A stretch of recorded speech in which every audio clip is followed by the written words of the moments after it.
Në një ambient ku nervat janë gjithmonë të tendosura dhe ku çdo fjalë duket sikur kërkon të bëhet titull, mjafton një gjest i vogël për ta ndezur zjarrin. Atë ditë Alba u shfaq ndryshe nga herët e tjera. Mori një shkop në dorë, jo si armë të vërtet, por si simbol sfide dhe me një buzëqeshje të hidhur tha: "Është koha për aksion.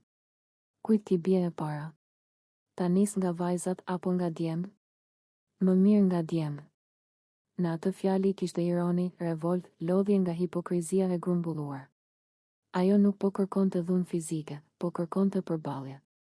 Shkopi ishte metafora e guximit për t'i thënë gjërat troç, pa frikë nga pasojat.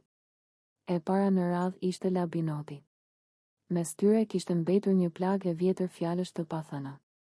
Alba i u afrua dhe me zë të fortë i tha: "Ti je ai që ke lënë fëmijët rrugëve të botës dhe sot vjen këtu të na shesësh moral." Fjalët ranë si gur. Labinoti u shtang. Në sytë e tij u përzien zemërimi dhe faji. Ai u përpoq të mbrojë, duke thënë se jeta nuk është bardhë dhe zi, se çdo njeri ka historinë e vet, por Alba nuk po kërkonte shpjegime, ajo po kërkonte përgjegjësi. Pas tij radha i erdhi Klodit. Përplasja me të ishte edhe më e ashpër, sepse mes tyre ekzistonte një histori më e gjatë mosbesimi. "Ti përdor fëmijët, përdor ndjenjat, përdor këdo vetëm për të shkuar në finale," i tha ajo. "Për ty njerëzit janë shkallë, jo zemra." Klodi u përpoq ta kthente bisedën në shaka, por nuk ja doli. Në zërin e Albës kishte një vendosmëri që nuk lejonte lojë. Ajo po i vinte përballë me pasqyrën e veprimeve të tyre. Shtëpia u nda në dy kampe. Disa e pan Albën si tepër agresive, si dikë që po kalonte kufi. Të tjerë e pan si të vetmen që guxonte të thoshte atë që shumë e mendonin në heshtje. Në të vërtetë, ajo po shprehte lodhjen nga një realitet ku ndjenjat shpesh kthehen në monedhë këmbimi. Fjalët për fëmijët ishin pika më e ndjeshme. Ato prekën diçka të shenjtë. Por Alba besonte se pikërisht pas kësaj shenjtërie fshieshin manipulimet më të mëdha. Kur dikush e përdor figurën e familjes për të fituar simpati, ai luan me emocionet më të pastra të publikut. Labinoti u përpoq t'i tregonte se askush nuk ka të drejtë të gjykojë prindërimin e tjetrit. Ai foli për sakrificat, për largësinë, për zgjedhjet e vështira të emigrimit. Por Alba nuk po fliste për rrethana, ajo po fliste për përgjegjësi morale. Për dallimin mes atij që lufton për fëmijët dhe atij që i përmend vetëm kur i duhen si mburoj. Me Klodin përplasja mori tjetër ngjyrë. Aty nuk ishte vetëm tema e fëmijëve, por e gjithë mënyra e tij e lojës. Alba i numëroi një nga një, puthjet e dhëna për inat, afrimet e llogaritura, dramat e krijuara për prime. "Ti nuk dashuron askën," i tha, "ti dashuron idenë për të fituar."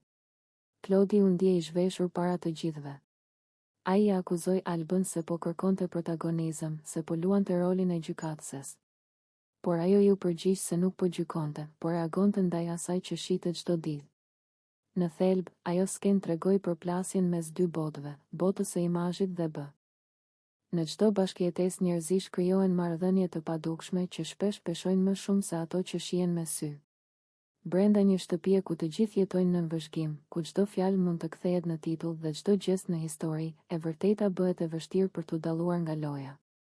Pikërisht në këtë terren të paqëndrueshëm ndodhi biseda mes Ludos dhe Albës, një moment që zbuloi shumë më tepër se sa dukej në sipërfaqe. Ludo i u drejtua asaj me një ton të qetë, por të prerë. "Kur ka qenë Limi këtu, të ka ndihmuar në lojën tënde. Por edhe tani ti ke liri. Mund të bësh çfarë të duash, të përplasesh me këdo, thua thuash gjërat në sy." Këto fjalë nuk ishin thjesht një koment kalimtar. Ato mbartnin një filozofi të tërë mbi mënyrën se si një njeri duhet të qëndrojë përballë të tjerëve, jo si hije e dikujt, por si individ i pavarur. Alba e dëgjoi në heshtje. Ajo e dinte se prania e Limit dikur i kishte dhënë siguri, një lloj streje emocionale brenda një ambienti të ashpër. Por tani ajo ishte vetëm, pa mburoja, dhe pikërisht kjo vetmi po e detyronte të tregonte fytyrën e vërtetë. Ludo po i thoshte se kjo ishte forca e saj më e madhe. Në atë shtëpi shumë njerëz ndërtonin strategji, krijonin aleanca për interesa momentale, zgjidhnin heshtjen për të mos prishur imazhin. Alba kishte zgjedhur rrugën më të vështirë, të fliste hapur. Përplasja e saj me Klodin e tregoi qartë këtë. Ajo nuk pranoi ta gëlltiste sjelljen e tij ndaj Elionës, nuk pranoi puthjet e dhëna nga inati, nuk pranoi përdorimin e një vajze të re për të krijuar histori primesh. Kur i tha Klodit shko e fli gjumë, mos u ngjit më me mua, ajo vendosi një kufi moral. Dhe ky kufi e bëri objekt sulmesh, por edhe respekti. Ludo dukej se e kishte kuptuar se pas ashpërsisë së saj fshihej nevoja për drejtësi. Biseda mes tyre nxori në pah një pyetje thelbësore: a mund të jesh vetvetja në një vend ku të gjithë luajnë role? Shumë banorë ndryshonin sipas kamerave, sipas reagimit të publikut, sipas primejit të radhës. Ludo po i kujtonte Albës se ajo kishte luksin më të madh, lirinë për të mos u shtirur. Ai i tha se mund të përplasej me këdo, sepse përplasja nuk është domosdoshmërisht dhunë, shpesh është mënyra e vetme për të mbrojtur të vërtetën. Në një ambient ku hipokrizia vishet me buzëqeshje, fjala e drejt për drejt duket agresive. Por ndoshta është forma më e pastër e komunikimit. Alba nisi të reflektonte mbi rrugëtimin e saj. A e kishte ndihmuar vërtet limi? Po. Por a duhej të mbetej gjithmonë nën hijen e dikujt? Jo. Fjalët e Ludos i dhan një lloj çlirimi, lejen për të qenë versioni i saj, edhe kur ai version nuk pëlqejet nga të gjithë. Në anën tjetër qëndronte Klodi, simbol i një mënyre tjetër loje. Ai kërkonte afërsi për të ndërtuar histori, krijonte drama për të mbijetuar në vëmendje. Alba e kishte refuzuar këtë mekanizëm dhe pikërisht për këtë ishte përplasur me të. Ludo, me deklaratën e tij, u rreshtua moralisht pranë saj. Kjo situatë tregoi se konflikti i vërtet nuk ishte mes emrash, p. Loja e ndjenjave mes krenarisë, xhelozisë dhe nevojës për të dukur.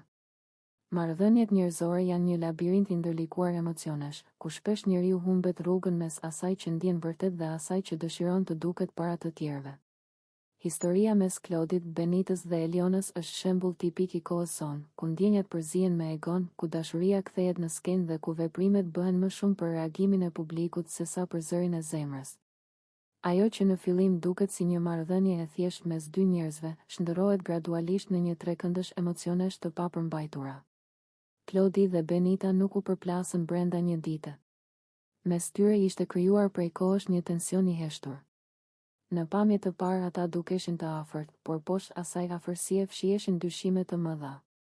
Klodi e shite Benitën si një vajzë që luante me të, që herë afrohej e herë largohej, sikur donte ta mbante gjithmonë në pasiguri.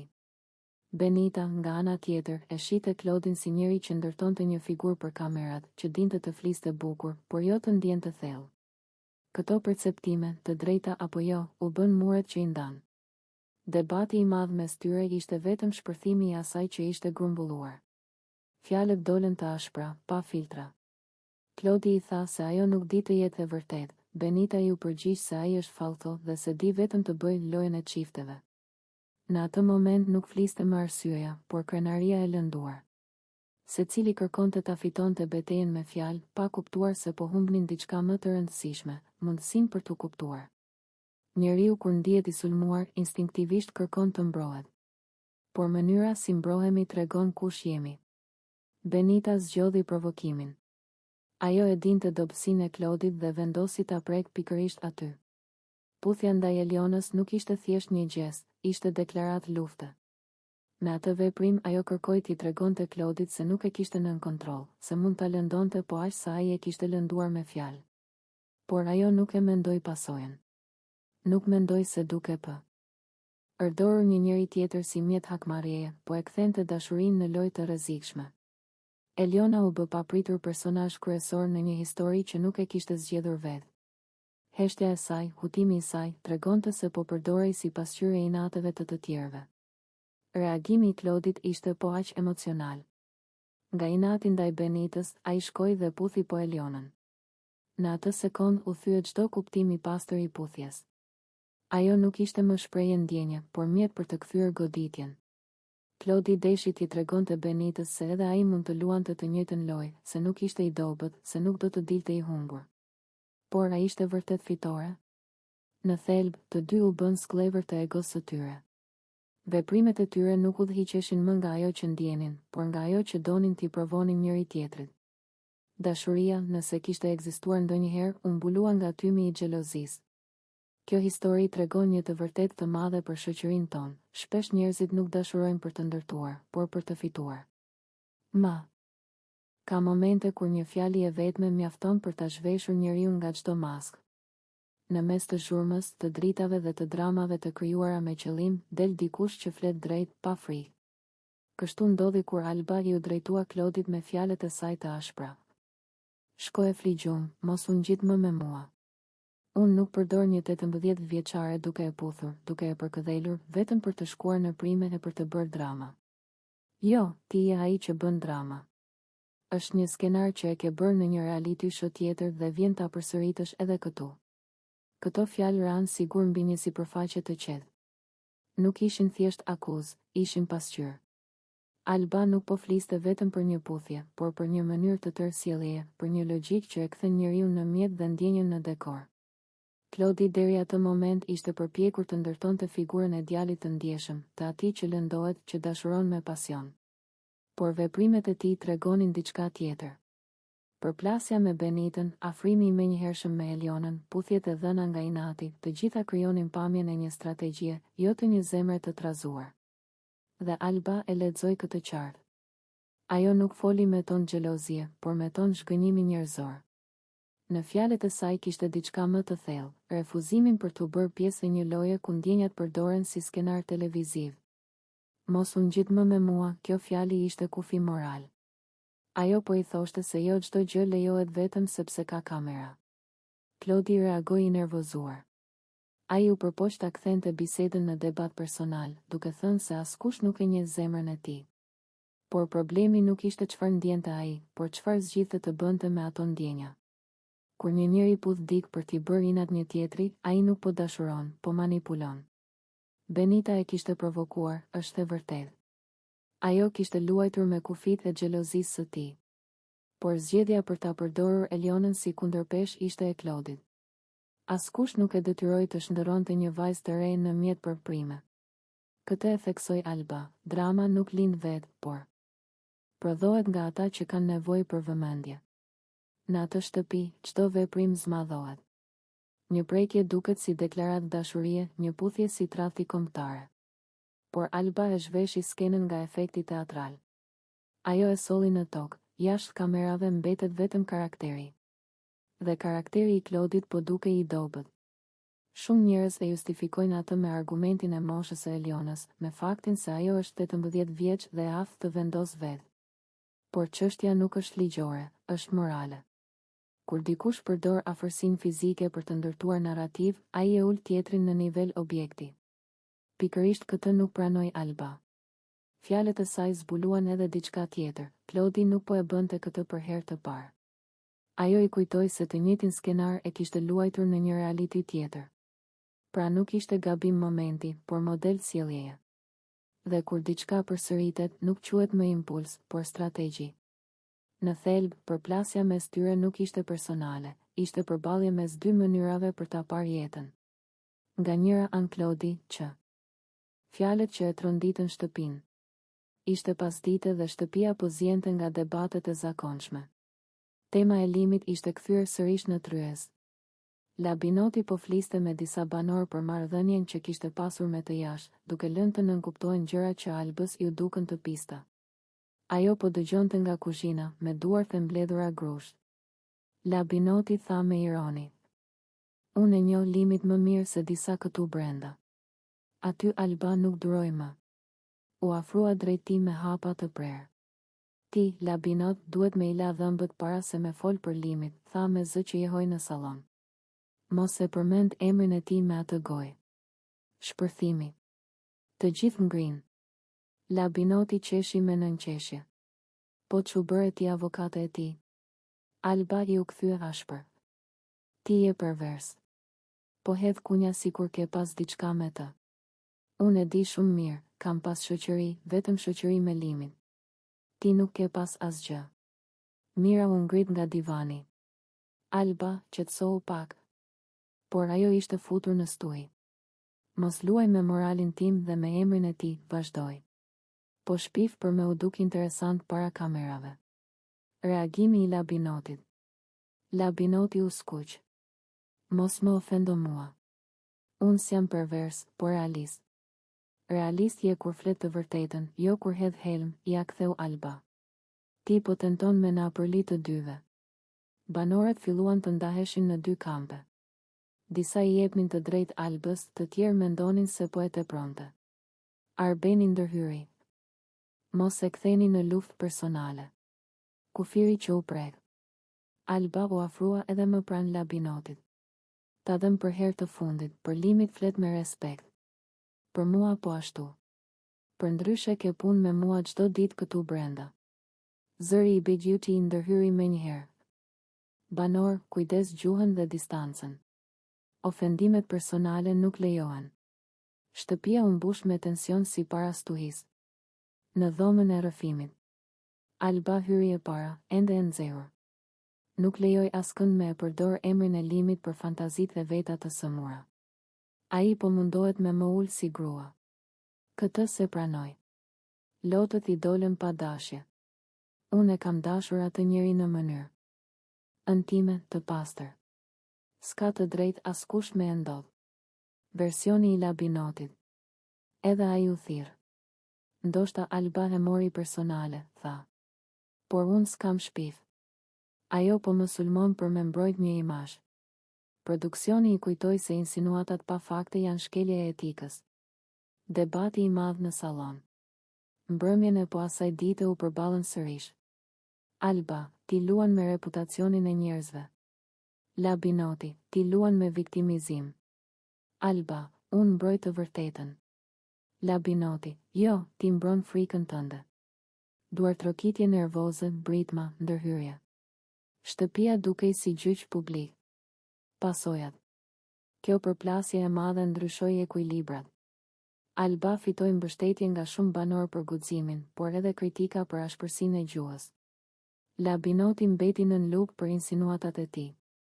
Në obor, më vonë, Alba i tha mirës. Ndoshta e teprova me fjalë, por nuk pendohem për mesazhin. Mësimi i hidhur.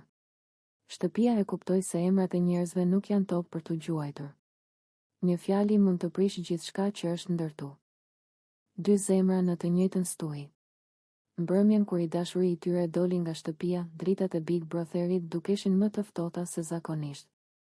Alba dhe Dolce qëndronin të ulura në divan, të kapura dorë për dorë, sikur po mbanin njëra tjetrën që të mos rrëzoheshin. Eliminimi i Limit kishte hapur një boshllëk të madh, por njëkohësisht kishte afruar ato të dyja më shumë se kurrë. E dija që do vinte kjo ditë, tha Dolce me zë të ulët. Por se dija që do më dhemte kaq. Alba e shtrëngoi më fort. Nuk je vetëm. As unë nuk jam. Kamerat i ndiqnin çdo lëvizje, por ato nuk po mendonin për publikun. Po mendonin për botën jashtë, për premtimet që kishin bërë me Limit, për planin e pushimeve në Maldive që dukej si ëndër e largët. Afërsia që nuk fshihej më. Ditët pas eliminimit u mbushën me momente të vogla, puthje të lehta në faqe, përqafime të gjata në mëngjes, shtrëngime duarsh kur debatet e shtëpisë bëheshin të ashpra. Banorët filluan t'i shihnin si një dyshe të pandashme. Mira i tha Albës. Kur je me Dolcen dukesh më e qetë.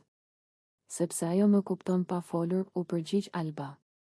Në dhomën e gjumit, para se të flinin, shpesh bisedonin për jetën jashtë. Limi na ka premtuar Maldive, ç'është Dolce. Do rrim në rër, larg gjithë kësaj çmendurie. Dhe do ham trileçe çdo ditë, ja kthente Alba me humor, duke u përpjekur ta kthente dhimbjen në shpresë. Shtëpia përçahet. Por jo të gjithë e shihnin afrimin e tyre me sy të mirë.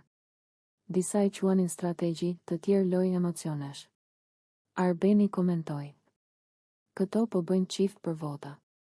Suanita ju kthye. Edhe nëse është ndjenjë e vërtet, pse ju pengon? Alba nuk donte të luftonte më me askën.